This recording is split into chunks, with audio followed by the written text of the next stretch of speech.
The following program is a Creative Magic Network production.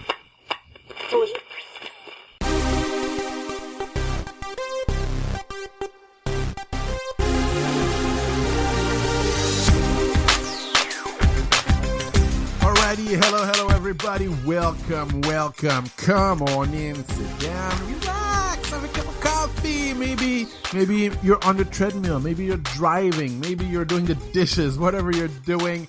Welcome to the Frederick Bai Show, and this radio podcast is about unleashing your creativity. We talk to experts, we step into the unknown. It is an inspirational, magical, intuitive radio podcast as we chat with charismatic enigmas. That's right, from around the globe. Musicians, singers, authors, radio hosts, business people, photographers, everything in between. I am Frederick Bai, the Tower of Power, too sweet to be sour, funky like a monkey. Hey, in this place, sky is the limit and space is the place. I am your favorite French Canucker. That's right, your favorite French Canucker. I am your host. I'm your businessman. I'm an artist. I'm a writer. I'm a friend. I'm an animal lover. And today we're gonna talk about one of my favorite subject. We have a fiction author. That's right, a fiction author, and we're gonna talk about erotica, and we're gonna talk about murder, mystery. Oh yeah, we like that. We like these kinds of subjects. It's kind of touchy. Everybody likes it. So today we have Adriana Gavazzoni. She's the author of Behind the Door, an erotic murder mystery novel. So welcome to the show, Adriana. Thank you, Frederick, and thank you for having me. Awesome. So yeah, I think I think it's Max who introduced me to you, who referred me to you when he said, I have an author here. She writes erotica mixed with murder. And, he really liked it. And I said, I gotta read it. I gotta read it because I like these types of books. I think the books that you wrote, the book that you wrote, it's very, I think that's very popular right now. I think that's the in thing. Ever since 50 Shades of Grey, although your book is not at all like 50 Shades of Grey, but I think people will like it. I really do. And you have a nice mixture of, like I said, erotica, murder, and mystery, and, the alpha female, she's going after the man, and she's, and so right before we start though, give us an idea here of your background a little bit. Oh, Frederick, as you know, I'm from Brazil. Mm-hmm. I was born in Brazil, I live in Brazil, and I'm a lawyer. How's the weather, by the way? How's the weather in Brazil it's right now? hot. It's getting hot. Summer is coming, so it's very hot around here. Well, summer is coming for you guys. Yeah. Oh, okay. We are different from you. We are going to have some clouds, and we are going to have a huge sun in the sky in a while. Okay. And what does winter look like in Brazil? Oh, it's pretty cold for us, of course. Okay, it's like a breeze for you. Zero breeze, something like that. All right, cool. All right, go on. Okay, and in Brazil, I'm a lawyer. I've been a lawyer for my whole life. I decided to be a lawyer when I was 12 years old, and I've been a lawyer for 26 years old now. It's a lot of time. Right, and I mean, did you always wanted to write? Yes, I'm a writer because a lawyer is a writer. We write about our clients' lives, their stories. It's all about writing and telling stories. Mm-hmm. And when you were little, let's remain when you were a child. Did you read a lot when you were a child? I used to read a lot because before I could read, my parents used to tell me stories, to read books for me, and I was very curious about books. So when I started to read a lot. I became addicted really to books. And what type of books? So what genre did you read?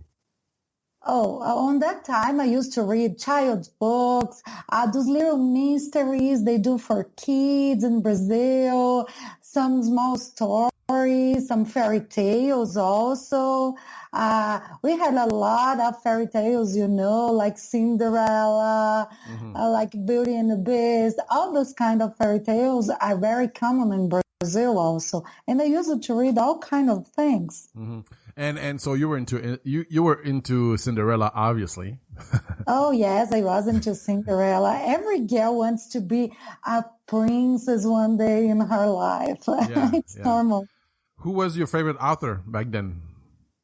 By them, I can remember the name of a favorite author. I can remember the name of a favorite author when I was around 11, 12.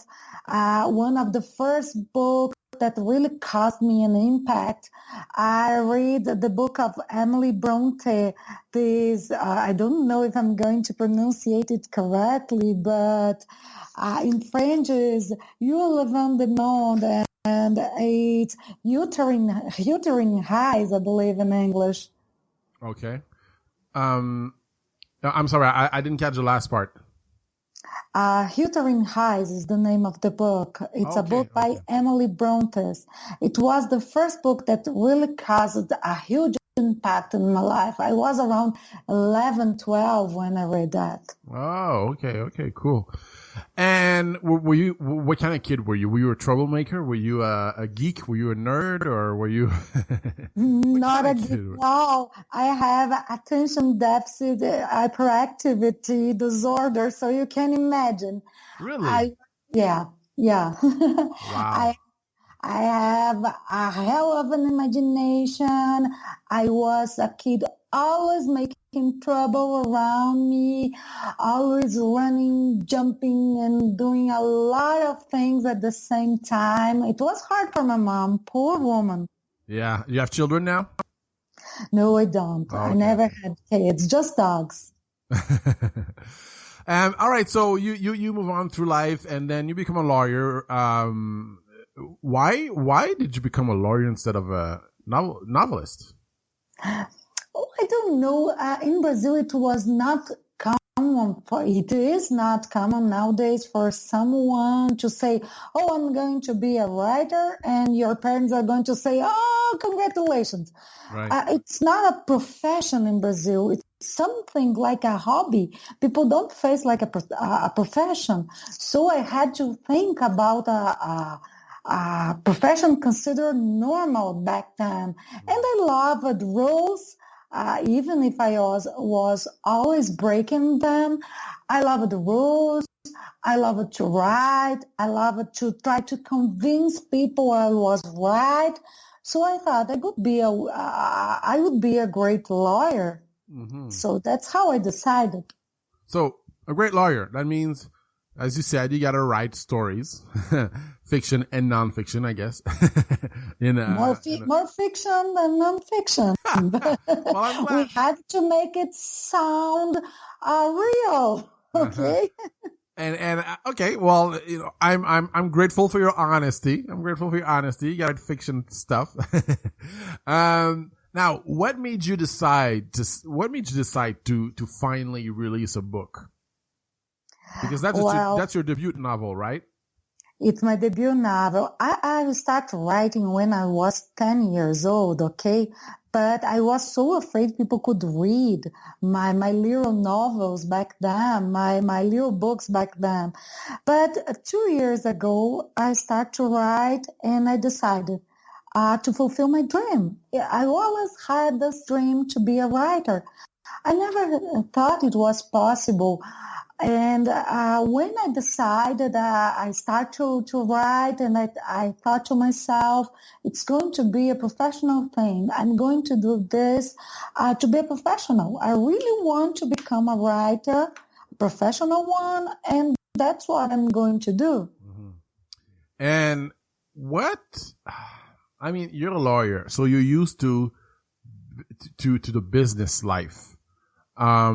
What's the path for you to get this book out, this book published? How did you get published? Basically, that's a question. Oh, I decided it's very hard. I'm a corporative lawyer. I'm a woman that's very hard to impose yourself as a lawyer, as a serious lawyer.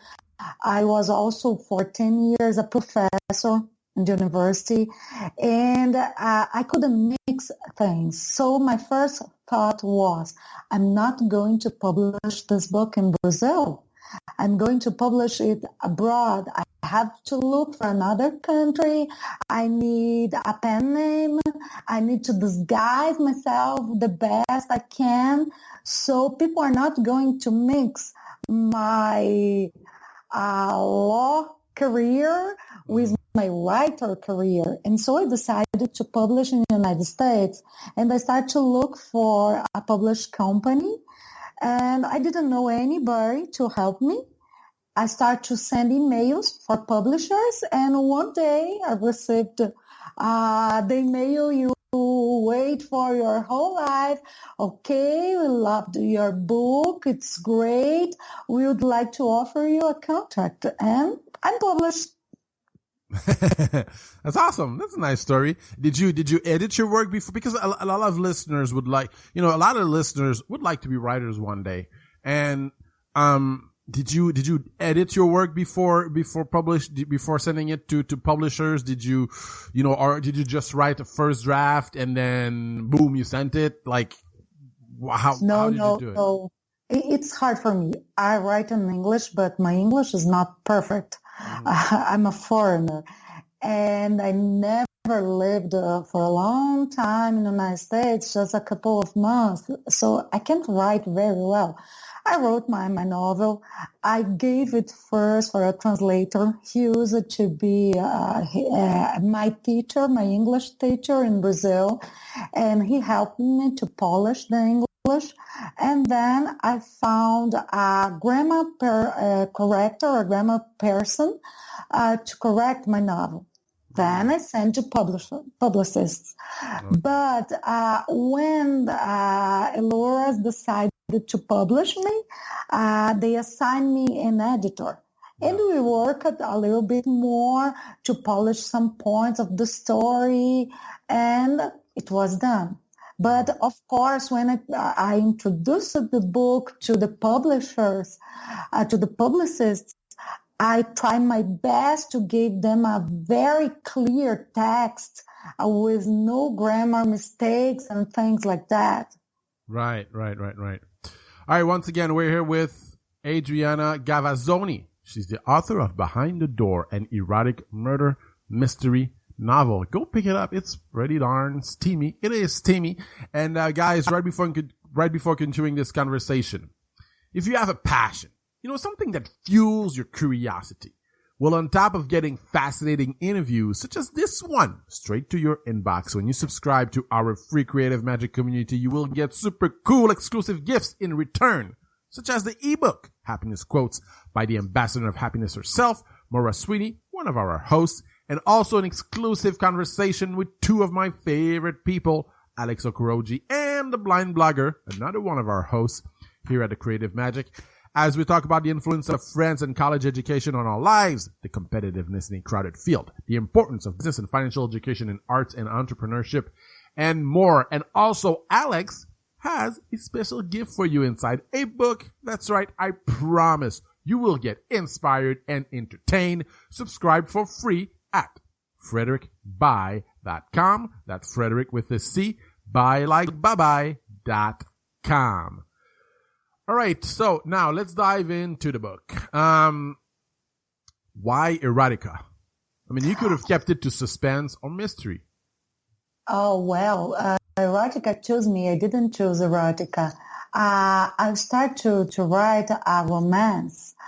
I intended to talk about sweetness, a love story to people that meet and fall in love. But suddenly, as I told you before about my attention depth.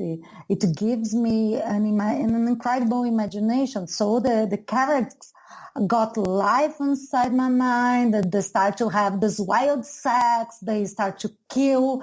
A psychopath just exploded in my mind, and it was a whole mix. And the book is there. It's mystery. It's erotica. It's romance. It's everything combined. Erotica just came because I needed this powerful woman that could deal with men and could feel nothing and was a goddess of sex. But it just exploded my mind, really. It was not planned. Mm-hmm. Now, obviously, the main character in the book is Lara. I mean, you have Simone, but, Lara is really, the character where she exudes a lot of, as what you just mentioned. She's the hunter in the book. She hunts, Mark. She's the hunter. She's the sex hungry. She's almost male. Describe how you came up with her, with that character. Oh, it's hard to tell everything without, showing too much about the book. In the book, it's all about mystery. But I believe every woman wants to be a Lara for one day in their lives. Every woman wants to be? Lara for at least one day in their lives. And Lara is that kind of woman that she's very sure about herself, and she decides if she's going to have a man, which man and when. So I believe she is the dream of every female, even if they don't confess, but just for one day, everybody wants to be like that, wants to take the decision, wants to seduce, and wants to say goodbye when she wants, and not looking back. Mm-hmm. That's Lara. Mm-hmm. Because, I was like, usually it's the other way around. I mean, 90% of the books out there, you're going to have the man who's a chaser and the woman who's the shy little princess waiting to be saved. And Mark is almost like the women now, was that, so you did it on purpose? Sure. I really wanted Mark to be the man of my dreams. Oh my gosh. Mark is a little weak. He's a little weak. He's not weak. He's very sensible. He has feelings. He's not afraid of showing his feelings. I love that woman, even if she has huge flaws. Oh, he's great. He's the man in my dreams. If I meet Mark, I would marry the guy. Well, okay. Now let's talk about Mark. Was he inspired by, somebody that Was he, or was it just a pure imagination? What's the story of how Mark came about? Oh, as I told you, Mark is my dream of a man, how a man would be, the perfect man would be. So he's not much like a man, as you just said right now. But I met someone like him. Unfortunately, we became great friends. And I know some men like Mark that are very sensible. They also are very, very successful man. He's a successful lawyer and he has feelings. But most of all, it's all about my imagination. Mm-hmm. Of course, some phrases he says here and there, I was inspired by some people around me, but in general, he's pure imagination. Mm-hmm, mm-hmm. And speaking of Lara, Lara's mother, Sabine. You really loved Lara. Oh, I can see that. You loved Lara. No, but she's a character that really intrigued me because I usually don't read these types of books. I'm sorry. I'm not used to having the woman who's just hunter, and she's, like I said, and I and so I'm just intrigued by her. I am intrigued by her because, okay, as we dive deeper into the book, in the story, there's a story with about her mother, Sabine. And it seems to me that in your book, Lara she has a difficult relationship with her mother, but it just seems that mothers in the book are not very popular. Simone is a good mother. She's also a mother, and she's great. She does great. She's controversial. I mean, Lara really has a problem with her mother. Yes, she has. Mm-hmm. She has. And the idea of that came from a case I had about 10 years ago involving a couple I've met, and they were divorcing, and I was involved in that divorce. And the girl had this mother that really used her and really was very poisoning in her daughter's life. And she inspired me a lot to write about Lara's mother. When I saw that, and it was so unrealistic when things happened back then, I had a thought, oh God, that would give a great novel. It's a mother from hell, really. Mothers like that exist. Oh God, it looked like so fictional, that mother. I thought it was very good to put in a book. So that kind of mother I've met. I've met a Sabine before. Oh, have you? Oh my gosh. Yeah. It's not my mother. My mother is the typical kind mother. She's great. She's lovely. She's attention. She's also a very strong woman, but it's not my mother. Mm-hmm. But that woman really made a bad impression in my soul. Well, I imagine, because a lot of, like I said, Sabine, but I have to give you credit for her character, because she also has deep-rooted issues. Yeah, she has. Well, Lara has, and her mother has. Both. It's all about issues inside my novel.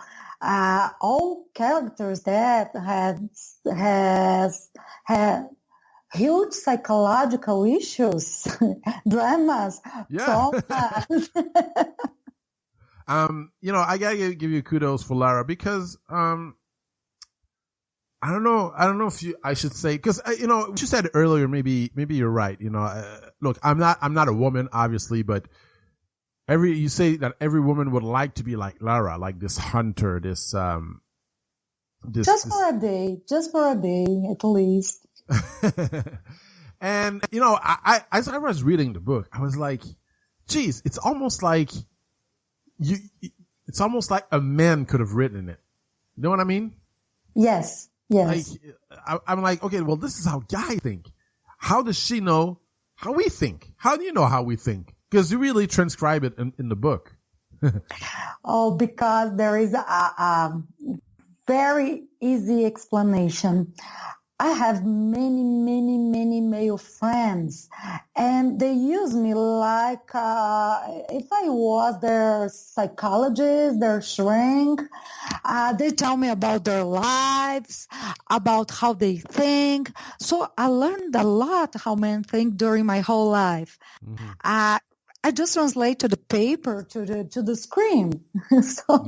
Yeah. But and the reason why I'm saying that is I think your book will appeal to men too, because I think that a lot of men would also like to be hunted. Like to be the hunted. Can I tell you a story about Lara? When I finished the book was there ready, and I was not sure if I should publish. I asked to a friend. He's 70 years old. We've been working together for government 20 years ago, and he's also an ambassador. I can't tell his name because he still works for government. And I asked him, can you read my novel? And he told me, yes, I can. And so after a while, he was in love with Lara. He told me, oh, Lara is the kind of woman I would like to meet once in my life, for a great night, for some days, but I wouldn't fall in love with her, or I would be lost, just like Mark is. So that's the opinion I would like to provoke in men. Mm-hmm. I would like men to wish to have a Lara for one day in their lives, but to know how dangerous she is to have her in their lives. And it was exactly the opinion I got, so I was very happy. Well, you're right. I mean, you nailed it. I mean, definitely it's a woman you would like to be with for one night, once in a while. But I mean, to say I'm going to commit to her, whoa, wait a minute now. I don't want to get, I don't know if I'd be ready for it. Okay, so let's move on. Lara's father, Philip. Again, man in the book, she has a good relationship with her father, and usually it's the other way around. You know what I mean? Like, usually the man, the father in the books is the a-hole. Okay, he's the impulsive, bum who just screws the entire family atmosphere. You know what I mean? Her father, Lara's father. Yeah. Oh, no. I'm saying she has a good relationship with him. Like, yes, and usually it's the other way around. Yeah, usually it's the other way around. Do you think so? Well, in most books, in most novels, the man is the asshole. The man, the father. I have a so good relationship with men. I really love men. I think you are great. It's only a matter of trying to understand you better. I always had this great relationship with my father. My father was always the best father in the world to me. So I don't know. Maybe people who write have issues with their fathers, with male figure. But in my life, I just met great men. I can say men are bad or things like that. No, never. Well, you know what? I'm going to try to put a bad man on my next novel. I promise you. No, it's great. The way you did it is great because it's refreshing the way you did it. That's what I wanted to get at. Because usually the man is always, like I said, he's the asshole. But, not here. I think... I hate that idea. I believe men and women should not be treated like if they are the same person, doesn't mind who they are. They are so different, their essence and their personalities. It's a so big world and so many different persons. You can't just say, oh, men are just like that, women are just like that. Yeah. Maybe I could translate that in my book. That's great. Yeah, right. All right, once again, we're here with Adriana Gavazzoni. She's the author of Behind the Door, an erotic murder mystery novel. Who doesn't like those? And guys, right before continuing this conversation, if you are an Amazon shopper, when you use our Amazon link at frederickbuy.com, Amazon kicks back a few bucks to the show, and it helps cover production costs at no additional cost to you.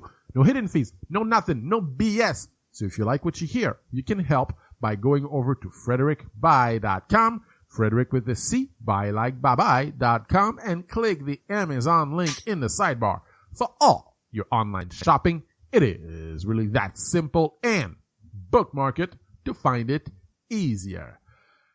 All right, let's move on. Another great character in the book, Simone. So Simone is the typical corporate woman.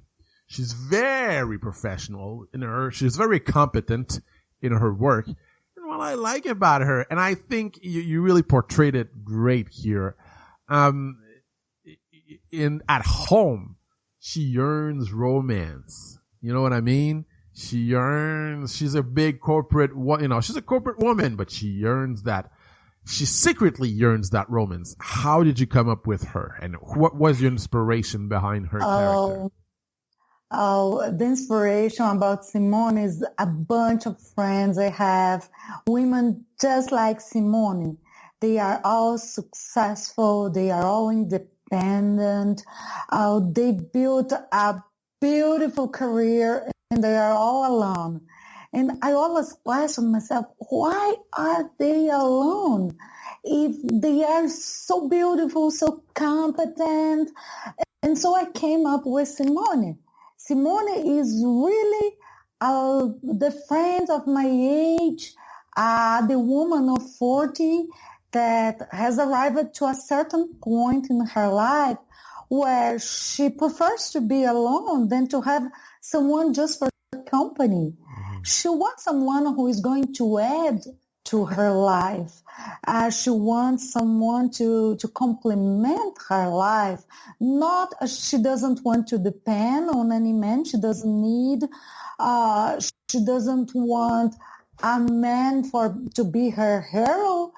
She just wants a man to love, to express feelings, but she also is too smart to follow for any man.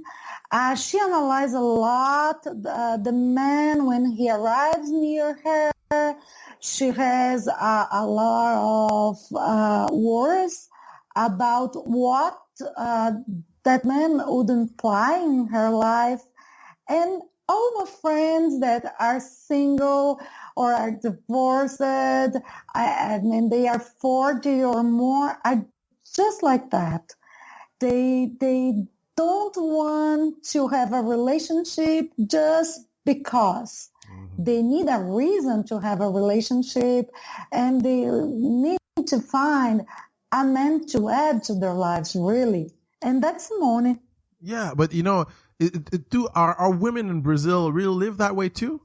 Yes. Really? Because what you just described, to me, what you just described is the typical American woman. No, the Brazilian woman is just the same. The Brazilian women, it's just like that. When they have a career at a certain point of their life, Simone is a middle-aged woman. She has 40. So in Brazil, there are many, many women like Simone. Around me, my colleagues, my lawyer colleagues, my friends, I have cousins. I know many like her. And they suffer a lot because it's not easy to find a man to fulfill what they want about them. And some men are just scared like hell from this kind of woman. Right. How close is Lara or Simone to you? I'm very different from Lara, for sure. I'm close to Simone. I fought hard to have a career. I'm also a professor. But you never thought I could be close to Carl, for example. He's a lawyer, and I'm a lawyer. Right. Maybe Carl looks a little bit like me. Simone, I'm very ethical. I try hard not to deceive my friends. I try to be a good friend. I try to be there for people all the time to help. I don't receive lunatic patients in my office, but I also have lunatic cases in my office with my clients. So maybe if I could be compared, I could be compared to Simone and Carl, I believe. Oh, okay, cool. Okay, talk about a life cycle in your book. You go to school, you get a job, you get married, you have children, and that's it. That's life. But in the book, you kind of debunk that. You kind of screw that. What's your take on marriage and the life cycle? Oh, marriage and the life cycle. I'm going to tell you, I've married for the first time very young. I was 22 years old. And everybody were getting married when I got married. Didn't think a lot about that.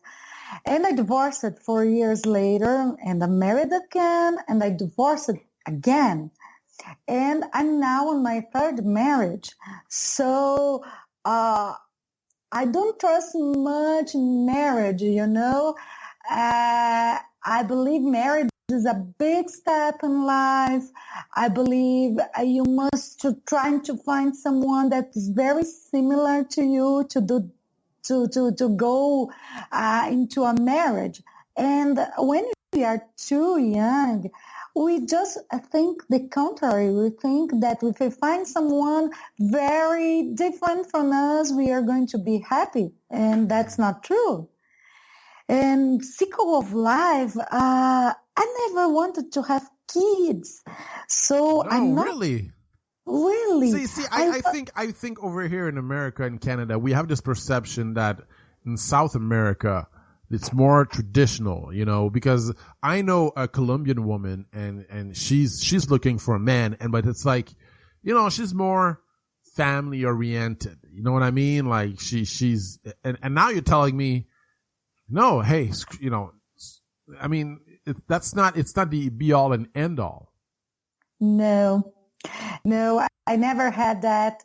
I was a kid and my friends used to say, I'm going to grow up, I'm going to marry, and I'm going to have kids. And I thought, oh God, that's boring. I'm going to do another thing. I'm going to travel the world. I'm going to be a scientist. I'm going to the moon. But I never thought about marriage and kids. Marriage happened to my life. But kids, as I always had the control about that, I never wanted to have. I believe it's a step. It's a huge step in your life. You have to think a lot. I love kids. Don't misunderstand me. I have 4 nieces. I love them, but it's huge responsibility. You are preparing someone to life, and I never felt prepared to do that to a kid. And I'm too distracted by so many things. I have this attention deficit, and so many things interested me. I'm afraid I could forget a kid inside the refrigerator or something like that. So distracted I am by everything. Mm-hmm. So I never thought seriously about being a mom, but you're right. All women, I know without exemption, want to have kids, that traditional family life. So I'm an exception here in South America. I don't have many friends like that. And I'm very weird for the normal concept of people, okay? Well, you know what? I'm hearing you, and you know why you feel that way? Because you're a writer. And I hang out with writers, and writers think like you think. It's non-conventional, you know, you think another way.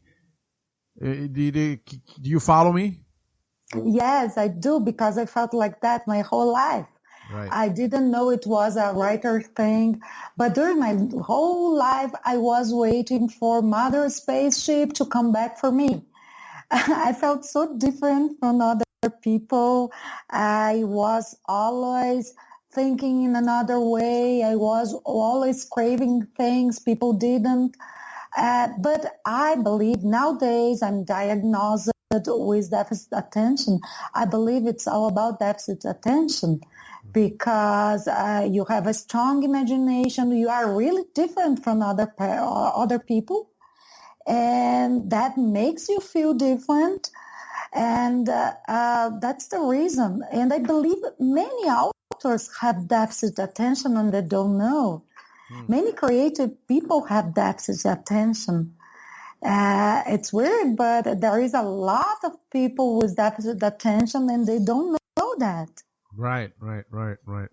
All right, let's move on. Let's talk about the setting a little bit. There are many scenes. You talked a lot about Paris in your book. Why and why have you gone there? Would you want to go there? I mean, why Paris? I go there once every year. Every year I go to Paris, to France for some days. I studied there for a while. I was studying international contracts. And after I went there to research for my law book about international contracts. And I love Paris. Paris is a wonderful place to be. I speak French. I really love the language. I love the people. I love the food there. Mm-hmm. So from the first time I went to Paris, I fell in love, and it's the love of my life, I can tell you. Okay, that's cool. If you would live in one other country, would be Paris or where else? No, I don't know. I really don't know. I would like to live sometime in the United States. I would like to live sometime in Paris. I would like to live for some time in other places. I just love to be abroad. I love to know other cultures. So hard to say I would settle in some place and be there. Right. But I would love to live for 6 months again in Paris. I would like to live for a year in New York, something like that. And I love to be abroad. Right. Cool. All right. So next question. You don't have to answer if you don't want to, but it's a question that I think most people are going to have. In your book, you have swing houses. You talk a lot about swing houses, online sex dating. And, it's why, what was your inspiration behind it? I mean, did you experience it? Did you have, are you the type of writer, because certain writers have to experience it and other writers, they can just imagine it. Like, let's say, Harry Potter, for example, like she can just imagine a world, right? And then you have somebody, let's say like, Paulo Coelho, where he kind of experiences it. You know what I mean? What was the inspiration behind it? The inspiration behind swing houses. Okay. When I decided to create Lara, I was reading a lot of pornography. I can tell you, I read crap a lot. And on those books, there were a lot of swing houses. And I've been to internet to research. And there are sites and websites and photos and a lot of things in the internet I never imagined about swing houses. You can enter on those swing houses in the internet and you are going to see pictures from the places, the rooms. So it's very good for imagination. They even give rules. People must behave this way and they don't have to behave another way. And so, but that was the inspiration for me. First the books and then those swing houses. And then I was reading on internet couples that tell about their experiences in swing houses. But the question is, have you ever been to a swing house before, Adriana? Okay. Behind the door doesn't exist. Silk lips doesn't exist. But the mask in Paris exists. And when I was writing the book, I've been there with my husband to see how it was to be in a swing house. Wow, I can tell you about an experience. It's very interesting. Everybody should go there for one day and you won't believe what happened there because it's really what I described it in my book. People are having sex, people are exchanging couples, but you can be there just looking. And we were doing that. My husband decided to take me because I asked him, I need to see it. I need to experience it, okay, to see how it is in real life. He told me, okay, I'm going with you, but let's do this abroad. You are a professor. If someone meets, no way you can tell, oh, I'm here just researching. Right. So we've been in France, and we walk around all the places, we walk around in the rooms, and there is a very strict rule. They tell you when you enter to a swing house, they say you touch when you want to touch. If the people don't want to, don't touch back. If they touch you and you don't want to be touched, just keep walking. And that's what we did. We have a glass of champagne. We observed, and it was just that. I never took part, of course. I couldn't. It's not for me. But it's a very interesting experience to go there for once at least in a lifetime. Awesome. All right, we're gonna wrap this up. When we will see your next novel? Oh, I hope we are going to see my next novel in December, and it's going to be more about Lara's life. She's dead. I know she starts the first book dead, but okay, her journal is found and she's back. And you're going to know everything about Lara's life from the beginning, when she was a kid, how her mother used to behave from the day she's dead. So my next novel is coming soon. I believe in December it's going to be available. Oh, awesome. Well, can't wait for that.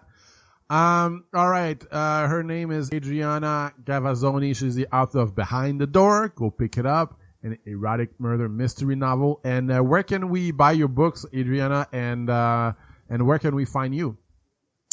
Oh, you can find me in Brazil, very disguised, because here I'm not an author. No. I mean your website. I mean your website. Oh, that's easy. www.agavazzoni.com, as in my pen name, Gavazzoni.com. You can find me also in my blog. I keep a weekly blog called agavazzoni.com blog, and you can buy my book on Amazon, Kobo Books, Apple stores. I believe I'm everywhere, Barnes & Nobles. It's available on ebook version and print version. It's easy to find me. Awesome. Thank you very much, Adriana. It was an amazing interview, and much success to you in the future. I really appreciate it. Thank you for this. Thank you very much, Frederic. Thank you very much for having me. I hope you are going to enjoy my next novel too. Yeah, for sure. I hope so. Send it to me when you can. Alrighty. Thank you very much again, Adriana. Thank you very much for this interview. And like I said, who doesn't like erotica mixed with a little bit of murder and mystery? I think that's a great concept. I think we need more of these kinds of books. I think it's very, very interesting. And that's the reason why I read it. By the way, guys, when you pick up her book from our website at fredericbuy.com, Amazon kicks back a few bucks to the show, and it helps cover production costs. No additional cost to you. No BS. No hidden fees. No nothing. So if you like what you hear, go over to fredericbuy.com. Frederic with a C, buy like bye-bye.com. Click on her page in the blog and click the link to her book. It is really that simple. Once again, I would like to thank those who pledged to our Patreon page. You are really helpful to the network, and we are grateful for your help. In case you're wondering, Patreon is a simple way for you to contribute to the network every single month and get super cool exclusive rewards in return. I promise you will love the perks. Our Patreon page is at fredericbuy.com. Click Patreon in the header, and the money is used to cover our production costs and editing time, and also the sharing to our different podcast channels. You can contribute for as low as $1 a month. That's right, you can do that. Also, the Creative Magic Store is open and 24/7, 7 days a week, 24 hours a day. Okay, whatever, you get it. T-shirts, mugs, recommended reading, recommended DVDs, a bunch of stuff, a bunch of school stuff. Go check it out. I think if you need, it's all about design with meaning. It's about it's about inspiration. It's supposed to. I wanted to tap into your intuition and add a little bit of magic into your life. That's what it is. Design with meaning. This podcast is FREE free every time you download it on iTunes or Stitcher or Podcast Addict or wherever you get your podcast from. And go over there, subscribe. It is listener supported. Tell a friend, leave a 5-star review. It really helps a brother out. And that's it for me, guys. I'm going to take a little nap. I got a bunch of stuff to do this afternoon. And I had a pretty good time with Adriana today. I really did. I like Brazil. Actually, I got to go there sometimes. I got to go there. I never went to swing a house either, and I would like to go there. With my wife, of course, with my woman. What do you think? Come on. With this, guys, live with purpose, passion, fire, and love. Bye-bye.